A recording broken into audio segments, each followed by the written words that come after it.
Hi, boys and girls. Welcome back to Mr. Herring's 5th grade social studies class.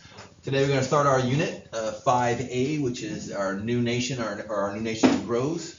And we're going to start with the Louisiana Purchase. So today our objective, I can identify significant events and concepts associated with the U.S. territorial expansion, including the Louisiana Purchase and the expedition of Lewis and Clark. Our essential question of the day is, how did the purchase of the Louisiana Territory impact the United States during the 1800s? So this is our first expansion after the American Revolution and the Northwest Territory.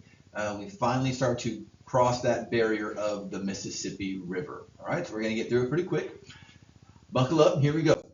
So Louisiana Purchase, purchased by Thomas Jefferson while he was president of the United States. He was our third president.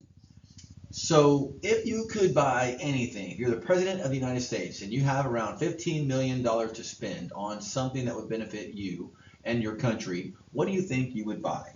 Well, Thomas Jefferson had this opportunity laid out in front of him. Now, as a president, he did not have the authority to purchase new land. He wasn't supposed to do that, but he took it upon himself to buy it because, like he said, the deal was just too good to pass up.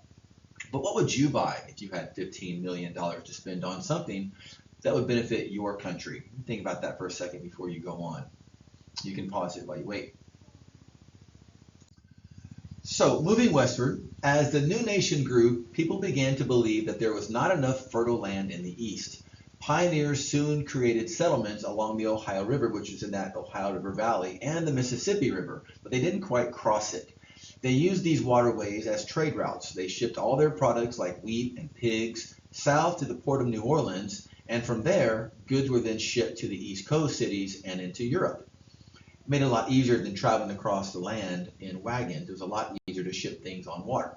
So without the growth of these river routes and busy ports, the pioneers would have a hard time getting their products to distant markets. So the port of New Orleans was a very valuable port at the time, owned by the French. In the 1700s, Spain claimed the land west of the Mississippi River, known as the Louisiana Territory, including New Orleans. But in 1800, France took over this territory. Jefferson was afraid that France would try to stop Americans from using the port, and the pioneers could not ship their goods. It would just be too difficult to transfer all those large quantities of goods across land in wagons. So this concerned Jefferson. He had to do something to make sure the port stayed open for American trade. What he wanted was to buy the port of New Orleans. He just wanted to purchase the port of New Orleans from the French.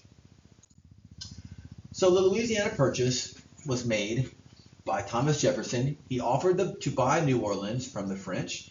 He offered them about $2 million. That was for the entire area of New Orleans. At first, Napoleon, which was the French leader, little short guy, he didn't want to sell the land.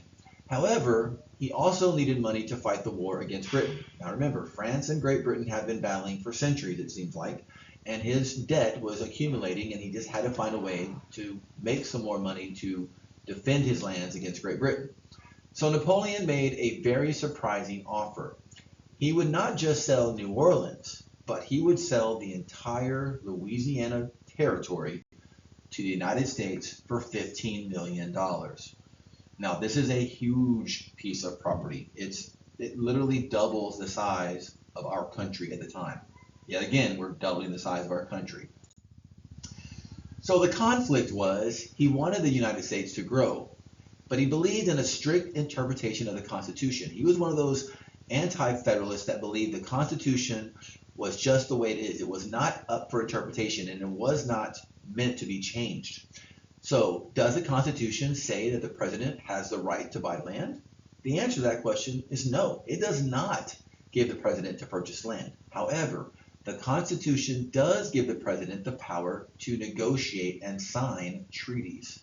So Thomas Jefferson bent the Constitution and rationalized this decision, saying he was making a treaty with France to get this land. So Napoleon wanted to sign a treaty with Jefferson to buy the Louisiana Territory. So he decided that this purchase was constitutional.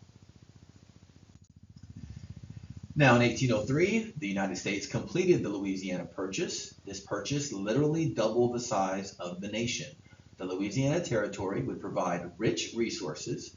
It gave the U.S. control of the Mississippi River, which is extremely valuable. We could ship goods all the way from the Minnesota Territory down to Port of New Orleans without having to cross the land.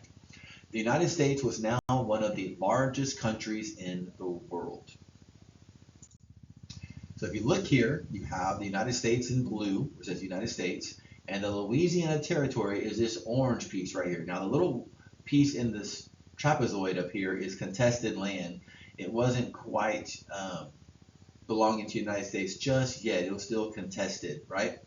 And this is what is today present day North Dakota, but it would eventually become the United States as well. But that little piece of green up there inside that was contested. But you can see it literally doubled the size of our country. So the events leading to the Louisiana Purchase, the United States offers to buy New Orleans from France. We know that France needs money to continue their battle with Great Britain. So because of this, France sells the Louisiana Territory to the United States. And that, ladies and gentlemen, is how we got that huge piece of property known as the Louisiana Territory. If you need to go back and watch it again to get some of the facts, I'd pay attention to the who's and the whens are very important. Napoleon, Thomas Jefferson, 1803. The why Napoleon sold the land and why Thomas Jefferson wanted the land. Specifically, what specifically did Thomas Jefferson want? He really wasn't interested in the whole territory. He wanted one specific thing. So go back, rewatch it again, be ready for tomorrow's mastery check-in class. You guys have a wonderful day. We'll catch you on the flip side. Gig 'em.